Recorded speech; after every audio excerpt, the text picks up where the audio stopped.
ഈ മക്കളൊക്കെ ഇത്രയായതിൻ്റെ പിന്നിൽ ഈ അപ്പനും അമ്മയൊക്കെ അനുഭവിച്ച ചില ത്യാഗങ്ങളുണ്ട്, അവർ വേണ്ട എന്ന് വെച്ച ചില സന്തോഷങ്ങളുണ്ട്. ഇതിനെക്കുറിച്ച് വല്ലപ്പോഴുമെങ്കിലും ഒന്ന് മക്കളെ ഒന്ന് അറിയിക്കണം. ചോദിക്കുന്നതിന് മുമ്പേ എല്ലാം എടുത്ത് കൊടുക്കുക എന്നുള്ളതല്ല സ്നേഹം. ഇവരുടെ ഈ വളർച്ചയുടെ ഓരോ പടവുകളിൽ അമ്മയും അപ്പനുമൊക്കെ വേണ്ട എന്ന് വെച്ച പല കാര്യങ്ങളും ഉണ്ട്.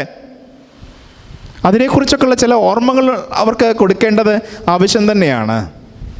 പിന്നെ പറയുന്ന ഞാനും കേൾക്കുന്ന നിങ്ങളുമൊക്കെ മക്കൾ നോക്കുമെന്നുള്ളതായ വലിയ വ്യാമോഹത്തിലല്ല ജീവിക്കുന്നത് എന്നുള്ളൊരു വലിയ സമാധാനമുള്ള കാര്യമാണ്. ആരെങ്കിലുമൊക്കെ നോക്കുമെന്നേ, ദൈവം താങ്ങിക്കൊള്ളുമെന്നേ, ആ ഒരു ഉത്തമ ബോധ്യത്തിൽ നമ്മൾ മുന്നോട്ട് പോകുന്നത്. അപ്പോൾ അതുകൊണ്ട് അതിനെക്കുറിച്ച് വലിയ ആശങ്കൾ പെടേണ്ട കാര്യമില്ല. പോകട്ടെ, ഇവിടെ ഈ മകനിലേക്ക് തിരിച്ചു വരാം.